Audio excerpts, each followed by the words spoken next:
one.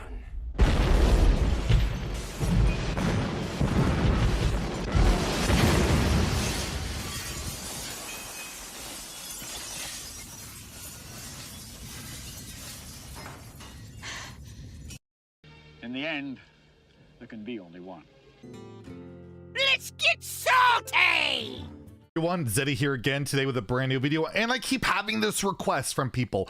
Rank every Highlander card in Hearthstone history, make a tier list, whatever, and I looked at the Highlander cards and there's 11 of them, so we're making a top 11 list today, or 10. We're just ranking every Highlander card in Hearthstone history from best, well, I guess worst to best. We'll go from worst to best.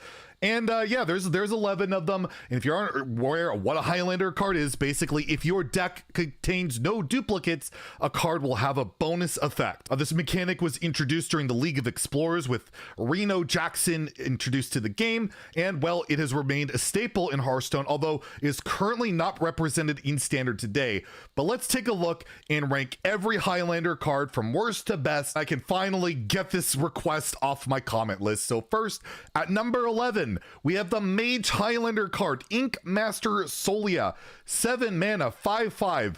If your deck contains no duplicates, your next spell costs 0. Remember Dragoncaster? That card was 6 mana. It wasn't even a legendary, and you just had to be holding a dragon for the effect. That card was decent, saw a good amount of play, got nerfed to 7 mana. Ink Master Solia never really saw competitive play, even with Kazakus potions being able to cheat out a 10 mana Kazakus potion or a Pocket Galaxy, whatever.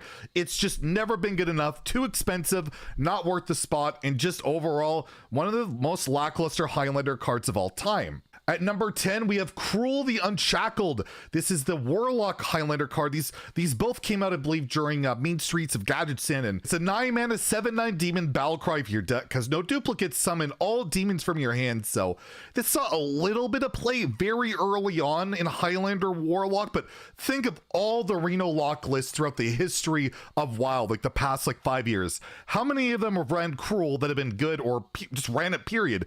Pretty much never at all.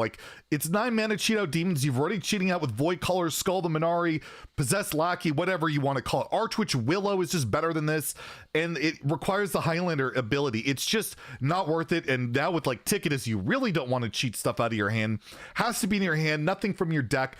Overall, just very lackluster. I remember Tice playing it way back in the day and being all evil, cackly playing it, but overall, just not very good, and definitely one of the worst Highlander cards. Number 9, we're basically already in the territory of none of these cards are particularly bad. They all saw a decent amount of play, and they're all pretty good, if not insane. So starting off at number 9, we have the Paladin Highlander card from Saviors of Old Doom, Sir Finley of the Sands. If you have no duplicates in your deck, 2 mana, 2/3 Murloc, by the way, discover an upgraded hero power. So it's like Justicar Trueheart, but on turn 2.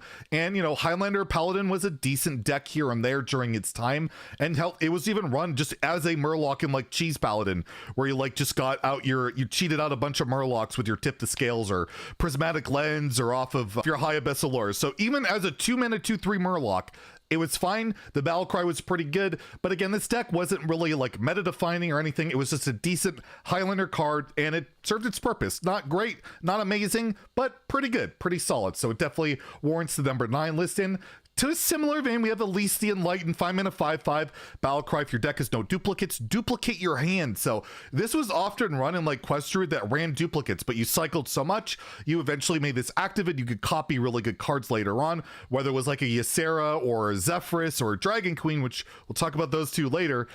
It was really good for that. Or you just played Highlander Druid, which became very popular near the end of Lisa's standard rotation, and it's just a solid value card. There was some pretty cool shenanigans you could do during the Doom of the Tomb event, where you could go Coon, Baleful Banker, and just go infinite with Elise as well. The card just was very solid. I love the flavor of it, just the whole getting a bunch of value. It was never game breaking, just really good value card. Again, not amazing, not game breaking, but just a really good Highlander card, so it's definitely warranted at number 8 on the list. At number 7, we start getting to some heavy hitters. We have Reno the Relicologist. This is another old Doom Highlander card, and this went to Mage, and it would deal 10 damage to minions if your deck has no duplicates. And when it was first revealed, people didn't think it was that fantastic, but you can make this cost 1 with Pocket Galaxy, or you just always got the board. Like, it gave you that tempo swing in any Highlander mage deck. If you play this on 6, clear the board, it was almost game winning every time. You could follow it up with a Conjurer's Calling, or like I said, a Pocket Galaxy.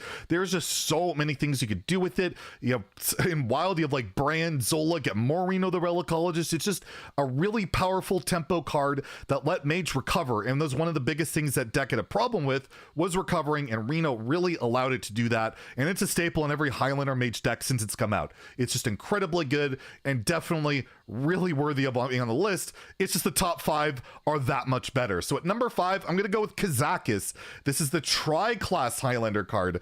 In Battlecry, if your deck has no duplicates, you get to make a custom potion. They're 1, 5, and 10 mana, and they can do anything from dealing AoE, freezing minions, polymorphing something, adding demons to your hand, summoning a demon, dealing damage, drawing cards. It's just a jack of all trades, although you often can whiff on what you want, and that can feel bad. But Kazakus on 4 is just a very powerful play. It allows you to possibly get removal, value, card draw, whatever you need. Definitely like a polymorph on a big priest or whatever. It's just a staple in pretty much every tri-class Highlander deck there is in Wild, and that would be Mage, Warlock, or Priest. They pretty much all run it. Why would you not run Kazakus? And even today, all the power creep that has happened over all the years in Hearthstone, it's still pretty much a staple in every single Highlander deck in Wild. It's incredibly good, incredibly powerful, and you might rank it ahead of the one I'm going to give number 4, and you could definitely be justified at that, but hear me out. Number 4 is Dino Tamer Bran. That's right. I'm putting it above Kazakus. This is probably the most controversial on the list, but I'm putting it above because it dominated its entire run in Standard at 7 mana. It was incredibly powerful. Highlander Hunter in Standard was basically a tier 1 deck its entire run. The argument you can make against this card is that in Wild, it hasn't done much, but that's because Hunter sucks, not because Bran sucks. Getting a King Crush on turn 7, summoning a King Crush if your deck has no duplicates. This is so powerful. It's game winning. It's powerful. And if, in Wild where Bran, the old Bran with Bran could be really powerful, but that's 10 mana. It's too slow. So I'm going to rate this above Kazakus just because of how incredibly good it was. It literally got nerfed. It's one of the rare Highlander cards to get nerfed. That hasn't happened very often. And it did it solely for its pure domination of Standard. And even at 8 mana, it saw a lot of play. Highlander Hunter was still a competitive deck at 8 mana, and I'm going to give it that notch, although Kazakus really should be above it, and I'm being stubborn at this point. But regardless, Dino Tamer Bran number 4. I gotta take a risk somewhere, right? I'm at number 3, and this also might surprise some people, but this one I don't think is as bold. And number 3, Reno Jackson. Reno Jackson, the original Highlander card. If your deck has no duplicates, restore your health fully on your hero. Go from 1 to 30 or 1 to 40 if you're like a Mard or whatever. This card just is, again, in every single Highlander deck, period. It's incredibly powerful, super good. I mean, just getting that heal. It's game winning against any aggro deck. It can be game winning in Fatigue. You can copy this up with Zola, Seance, all that shenanigans. It's incredibly powerful, incredibly solid, but it's not quite number 1. It's like the top 3, you probably could switch them around in any order you want, but for me, Reno Jackson, he doesn't have quite the game-winning impact. Some matchups, you tempo Reno. Some matchups, you tempo Reno. But the top 2, you pretty much never tempo. So let's go into them. Number 2, this is only for the unnerfed version, which is the current version now. Dragon Queen Alexstrasza, 9 mana, 8/8, get 2 0 mana dragons in your hand. And the reason it's above Reno Jackson is because this card is legit game winning, legit game breaking, especially its original version that could get itself. Dragon Queen back in the day could get a 0 mana version of itself and keep chaining. This can give you a Reno. It can give you a full heal. It can do all sorts of ridiculous broken stuff. And it was so good, it was run in non-duplicate decks such as Quest Druid. Quest Druid would just run this, draw their deck, and then copy their Dragon Queen with their Elise because this card was so broken, so strong. And yes, in Wild right now, it's not the most powerful thing because it's 9 mana, but this is more Standard centric. And honestly, it was just completely busted. Its entire run at Standard unnerfed. And you saw that when it got reverted, it was, again, game breaking, ridiculously good until it went to Wild. I gotta give it to Dragon Queen just for how absurdly broken it is. And now, number 1, well, you probably figured this out by process of elimination, Zephyrus the Great. This one, to me, has to be the undisputed number 1. 1. Battle Cry, 2 mana, 3/2 elemental battle cry. If your deck has no duplicates, wish for the perfect card. This card gives you whatever you want. You need a Brawl, you need a Twisting Nether, you need a Tyrion, you need a Temple Enforcer in a pinch. Zephyrus would definitely help you, especially with the Temple Enforcer, but this card was so good, you would go Highlander just for Zeph. Highlander Rogue notoriously would just run Zephyrus. You could Shadow Step it, you could bounce it, you could do whatever, or it's so unbelievably game-breakingly good. Every single class utilized this to some extent for some Highlander deck, whether they had no other Highlander synergies at all. And you could also run it in cycle-heavy decks like a Quest Druid, like a OTK Demon Hunter. Even Darklair Warlock in Wild right now runs it. And again, just full of duplicates. That end game effect is so ridiculous. This card is so powerful. It's driven so many people crazy for giving the wrong card, but overall, it gives you what you need, and it can be absolutely game-breaking. So there's my list of the top Highlander cards of all time. Let me know in the comments below how wrong I am, where you would rank them. And if you enjoyed the video, please like and subscribe. Have a great day, and stay salty, my friends.